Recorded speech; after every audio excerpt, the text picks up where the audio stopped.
safe place, I got room to breathe. Been a long chase, but at last I'm free. These open woods, I knew I could. Divine Source, Great Spirit, we come this day to draw nearer to you in our hearts and our minds. We come this day to receive your grace and your blessings and to be channels to send those blessings out into the world. We're here by your love. We're here by your grace. We're grateful for coming together in this way. And so it is.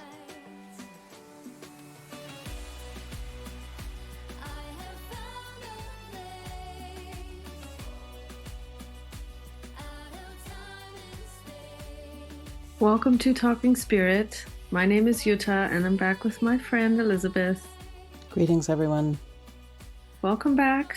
As some of you might know that have been following along a little bit, we like to either the night before or whenever or on the day of just get clear on the topic for these recordings. And a lot of times there are tarot or oracle cards involved or charms and such.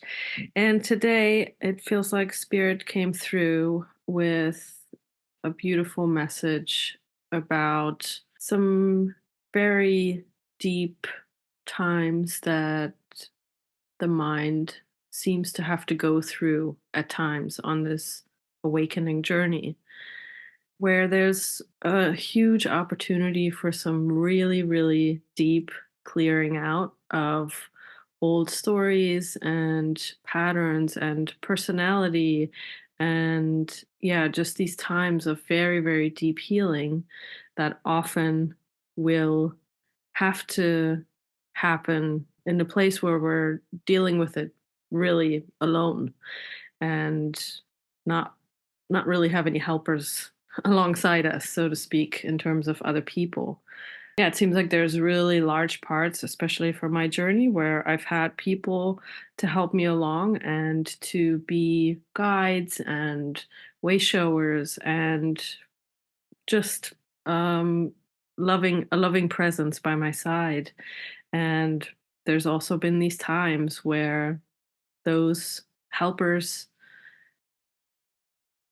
are not meant to walk beside us anymore for some time because there's some other healing that needs to happen. And yeah, just a really, really strong deepening in the spirit. And yeah, there's sort of these portals that we have to go through sometimes to find a really deep strength in ourselves and in our connection with the spirit.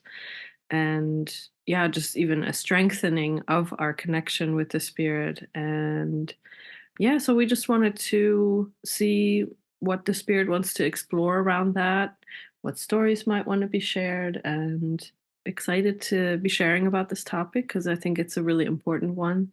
And I think there will probably be messages of encouragement because those times where we seem to have to walk alone, they can be very scary and very challenging. And so, yeah, I think maybe a little bit of what our part is today is to give some encouragement and show that there's many rewards for going through these dark, more lonely times on our path. So, yeah, let's see where it goes. What's coming up for you, Elizabeth?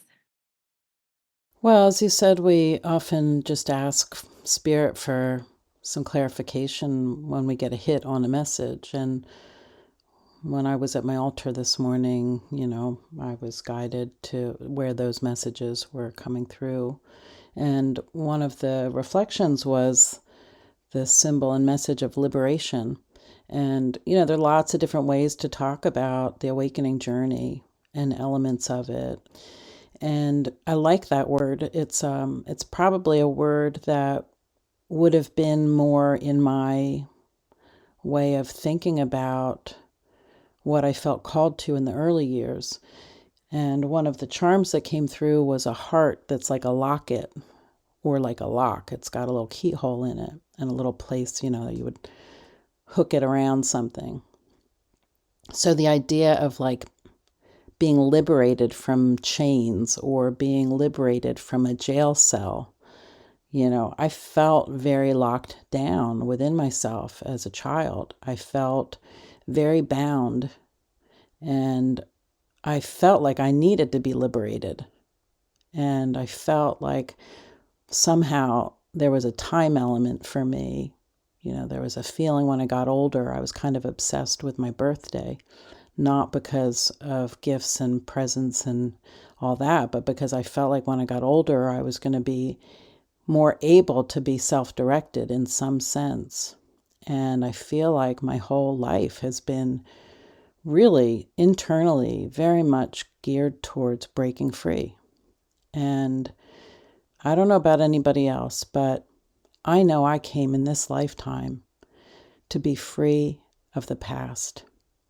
And I feel like there was a lot of debt, you might say, waiting on my doorstep, waiting to be paid off. I feel that many of us, this is a lifetime of cleanup for the purpose of liberation. And so I like that symbol a lot. And for me, it did feel very heavy. I was just thinking in probably 6th or 7th grade, I had a couple of friends in middle school. And I remember one day, one of them was singing a chain gang song, working in the coal mine. And it was just popping into my mind. It felt very heavy, very, very heavy going a lot of my journey. And it's just required a lot of different things, seemingly, for me to break down those things that were binding me. And as you said, a lot of them, and really some of the juiciest parts, have been those times where it gets out of, because like in the early days, it might have been a thought about liberation. It might be mind stuff about liberation. It might be practices of reading about saints and, the ways that their journeys went, or taking, steps to sort of look at my mind stuff. And, it's very practical, kind of nitty gritty way of trying to extricate myself out of old stories.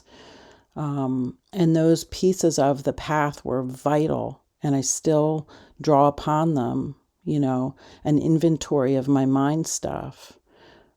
That might be a real down and dirty practical way that the Spirit was working with me. But then, as you said, I've been through tons of times where the toolbox no longer works, where the things that seem to help me get clarity or seem to help me move forward, they're out of gas. It's as if I never had the toolbox, I never had the thought to do a certain thing a certain way. It's like everything falls away and you're just stripped bare, and you're standing there naked going, oh my God, I'm screwed. I'm screwed. I've got nothing to hold on to.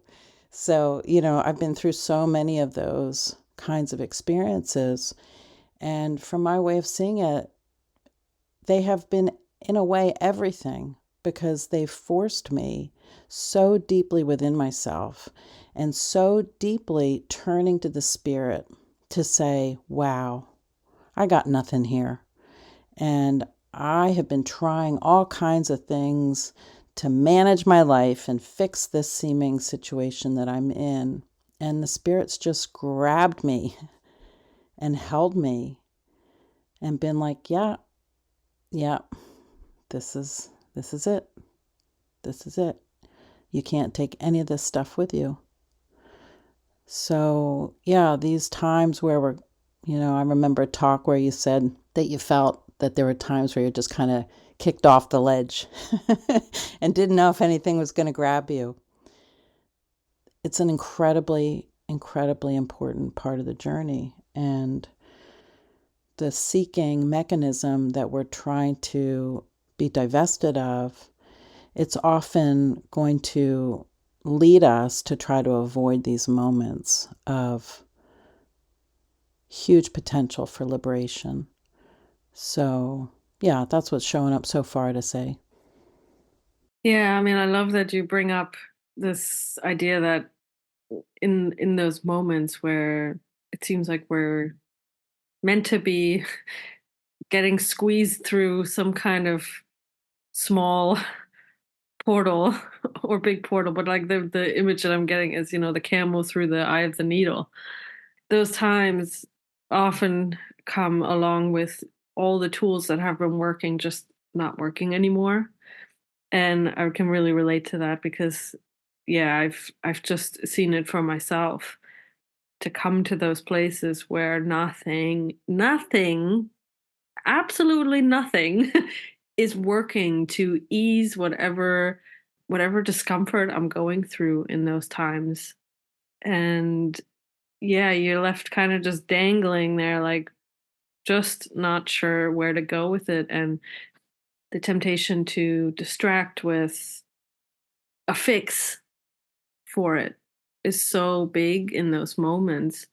And yeah, so I just like that you bring that up, that sometimes there isn't only the fact that people will fall away in terms of helpers, but even the tools that we've learned just go sometimes, and they're not, maybe they don't go forever, but just for that specific healing in that period of our paths, the tools just don't work for it. And I think it is, it's just because we do have to be squeezed into spirit almost, like you're being squeezed towards the spirit because there's no other way to work through it. It's like you're forced into prayer to get these answers that almost don't have a question associated with them in those really, yeah, in those deep moments where it doesn't feel like there is a ground underneath you. And yeah, like I said, those times can be really scary and dismantling, but the dismantling is really what they're for. And yeah, I like that image of the locket as well, and just, this idea of being in prison and needing the liberation actually brought me back to when I got into Buddhism. And that's a pathway that really frequently talks about liberation and just being free. But yeah, that word liberation just brought me back to those times, and I didn't really relate to it. I think I've talked about this before with Buddhism, where there's a lot of teaching around suffering, and it just made no sense to me. I didn't think I was suffering, so I needed no liberation. But yeah, just this picture of the locket, that it feels like along the path. It's almost like in a game where you're leveling up, and um, like there's like a few levels that are pretty consistent in terms of their difficulty, and maybe you're fighting monsters and stuff like that, but it's not really that hard. It's not that challenging. You're still, growing and gaining more awareness of the truth, but then you get to this level where it's almost like you have to fight the boss, and it's just a much more challenging fight. It's a much more challenging level, and kind of feels like the spiritual path is that way too. There's like these very important places where it's almost like this boss fight that, once you've made it to that, it actually, like what I'm seeing now is like you get to this place and the spirit's saying, you think you're down here on the path, but actually you're ready for this step up here. You have everything that you need to make it through this, even though you don't think so, you don't believe that at all. But going through this will show you what I see. And, when we make it through those really pivotal places, it's like a whole new life opens up to you. Like I feel like, for me looking back, me before going through a time like this where everything fell away and I really needed to allow myself to get squeezed into, really into the depths of spirit, that person prior to that doesn't exist anymore. It stopped existing once I had made it through that portal, that like almost like an initiation, you know? You're no longer who you were before. And I think that's so powerful because yeah, I mean the whole like you said, the whole goal for the spiritual journey is this liberation, and liberation doesn't include any any persona. It doesn't include personalities, and it doesn't include stories. All of that stuff has to go out. It has to be released. And those times where it seems like there's just no help for us, they seem to be the most rich in terms of the rewards, because there's a whole yeah, I don't there's a whole you come out a whole new being. And so much of these old stories, huge chunks of old stories, are just no longer operating once you make it through that. That's how it feels in my experience. And yeah, I've seen people go through it as well. And once you once you meet up with them after what everything is kind of said and done, and they've made it through, it's like you can feel there's something very deep that has happened, and who you're sitting with now is not who you were sitting with a month before, or whatever time frame has passed. So it's really exciting, even though it's not fun to go through. But there's so much, it's so rich, right? Those times, the stuff that you learn about yourself and about how spirit works is like, you can't read about it. That's not something you can read about and know. It has to be experienced. And there's something super, super strengthening about going through something like this. And one of the cards that I pulled, it actually has a huge mountain on it. And kind of the message of that card is that when you go through these deep healing times, you end up with a much, much stronger foundation in terms of your connection with spirit. And I love the symbol of, our minds are so powerful. If we only knew how powerful they are, we could literally move mountains. It's a symbol that I really like remembering and being reminded of. And that card really pulls that into my mind for me. And yeah, those times where everything falls away, after and throughout, you really get to see that you're so much stronger than you thought you were. And, maybe what you thought would kill you actually has no power over you at all. Yeah, it's good stuff. I loved what you had to say, and I was seeing somewhere in the early part of it, I was seeing a little flash onto, I guess it was a TV show. I don't know. I don't have a television, but I was somehow a few years ago guided to watch Hoarders, like a hoarder show where people have a real problem with hoarding things in their homes. And I guess a team will come in and work with a person to try to help them let go of the stuff and clean the place up. And boy, some of them are really extreme, like 20 years of trash and people defecating in their homes, on their beds. I mean, really pretty rough symbols. Not as a judgment, but like that's a tough way to be for me. And it's like this span of time, you might say, is like us being hoarders. And I said this, I think, in our last talk, that one of the things when we talk about A Course in Miracles that really, really lit my fire was this idea of collapsing time. And you might say, as you were saying, Yuta, I love hearing you talk about it, there are these massive chunks of storylines that do seem to just drop away as we go along with the spirit. One of the cards I picked was called Direction, but it's like a cracking open of the earth. And, water down below, but you're like dropping a little bit Alice down the rabbit hole at times, particularly when these kind of foundational storylines get the big blast. And often they're storylines that, as you've pointed out in other talks, aren't ones that we're necessarily consciously aware of.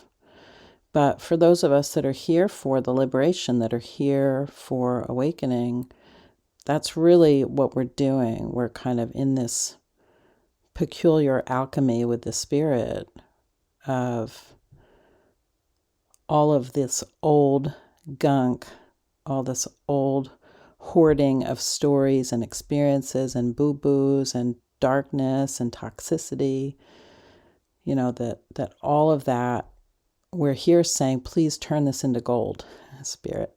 Please take this messy house that I've been dragging around via a seeming vehicle called a body. Please clean this house up with me and help me get to the place where it's sparkly and shiny and I can welcome in everyone and everything into it, but it doesn't have to park itself here. It can just move on through and out again. I like that I was just being showed that hoarding kind of a thing. These times of being with the spirit are kind of like that, where we're getting a blast through us.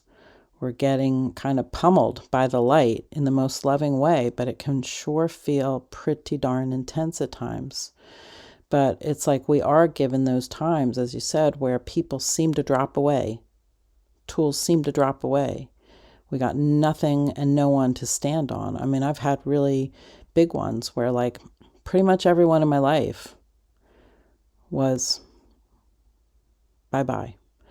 And I was really, really, really, really, really left to have to stand by myself with spirit, pretty much. And as you said, they're like these crossroads that we come to that seem to be deeper in levels, or as you like to say, bossing up levels.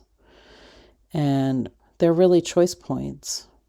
And the power of our intention is vital in those moments. Because boy, one of the symbols I got was a skull and crossbones.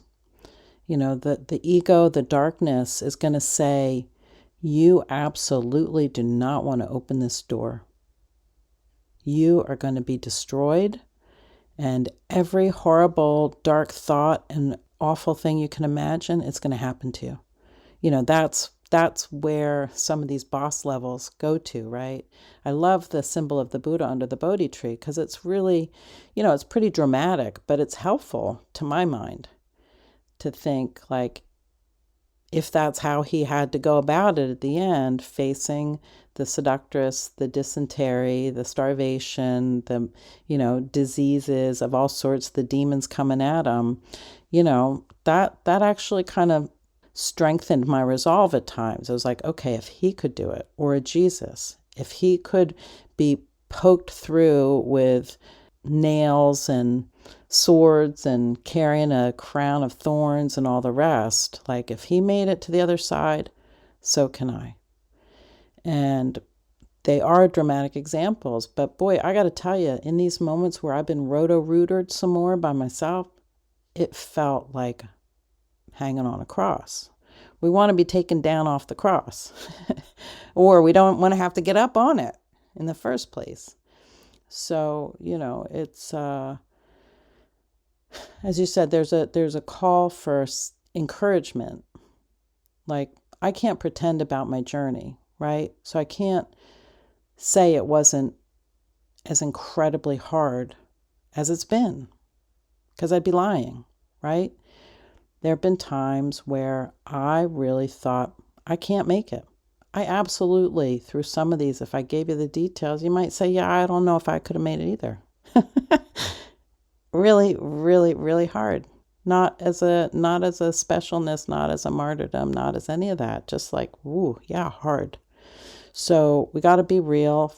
Some of us, it might feel like that at times. But boy, oh boy, I look at those moments now and all I see is grace and light. I was taken through it. I do have an inner strength now that I kind of sort of thought might be there, but boy, I really thought I was done for. Over and over again, I've thought this is the thing that's going to take me out. This is it. I'm at that point. I'm going down. I needed, I guess, pretty extreme experiences to re-engage my inner forces at the next level. And I pray that whatever I've been through saves somebody else time or trouble, But there is this inner sustaining light that is stronger than anything we can imagine. And it is vital that we get in touch with it because it is the thing that will get us through. Yeah, I just keep thinking, the spirit knows us so much better than we know ourselves. And he knows that we can get through anything that we have to go through in order to reach our final destination, the ultimate goal of this path, which is really simply just to remember who we really are. And so, in those times where it does feel really dark and really, really difficult, I'm just thinking this now. I probably didn't think it when it was happening, but if it happens again, I would like to remember that whatever is happening, I can handle. I have the capacity to move through it, and I have the strength to move through it and to, yeah, just rise up to the challenge that's being presented. And yeah, really to side with the spirit in those times, even if it really feels like the most stupid thing that you could be doing. And shouldn't you be trying to figure out a solution to your problem and, just run to any kind of means that could pull you out, whether it's getting a job, getting a new job, switching locations, kind of like this grass is greener on the other side, kind of like running to solutions. And to have to just sit in it and let it do its work really, I mean, it really pushes you into deep prayer and pushes you into slowing down and thinking back to when I've had to go through these phases. It really did feel like it was a leveling up. There was a reality available to me that I needed. It's like I needed to squeeze into it. And so the part that wasn't compatible with that new reality just couldn't come along. And that part was one that considered itself a little weak and meek and passive and just small, just young and small. That's kind of the part that I couldn't continue carrying with me into this new reality. And like, these aren't terms I normally use for talking about this stuff, but it's kind of just what it feels like. Yeah, where you just, in order to meet that new reality, you have to come with a new you. And that you needs to be much bigger and stronger than you thought it could be. And so that was kind of my experience with like the big thing last time when, I've had to go through this. And it was interesting too because there were specific things given by the spirit for me to focus on, which was really helpful. And it wasn't anything special or it wasn't like any kind of process. It was actually just doing some sharing and, focusing on. Actually, it was, yeah, it was interesting because even though it was a really dark time, I was still meant to focus on teaching and helping others. And it was interesting because obviously I was in a place where it felt like that was the last thing I wanted to do. But just that focus on something else actually really helped. And, focusing on someone else actually really helped as well. And throughout it was also just showing me that, my mind actually can be really clear throughout all this. And, sort of in the background, there's a part of me that's afraid and panicking. But in those times where I was guided to actually continue extending and sharing, that part really got pushed into the background a lot more than if I was just, sitting around in meditation and really having the time to focus on myself. So it was kind of a weird experience for me where even though it was a time for me to be alone, I couldn't actually hermit myself away and do it all sort of by myself and then come out, shining and sharing the good news. It was an interesting time of having to balance actually what I feel like is my function here, which is to share and to help and to advocate for the truth, in my mind, but also for others. Yeah, I mean, it can look different for everybody, but for me, it definitely wasn't given to be completely alone, even though I was seemingly left alone. It was almost like a time where I needed to be able to fully stand in my own light and share it, however it looked at the time, without any input from anybody else. There was no, it wasn't, nobody was helping me. I wasn't getting like, oh, how I couldn't join with anybody to see if it felt right or if it, if this was clear enough or whatever I was sharing. I just had to really take all the reins off and just swim through it, like just fly through it. And it was a big experiment in a way too.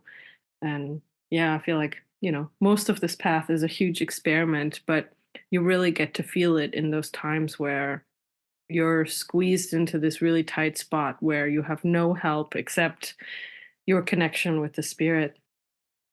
But it is so worth it. I can't even, it's in a way it's really hard to talk about it too because there's so much happening internally in terms of the transformation that happens.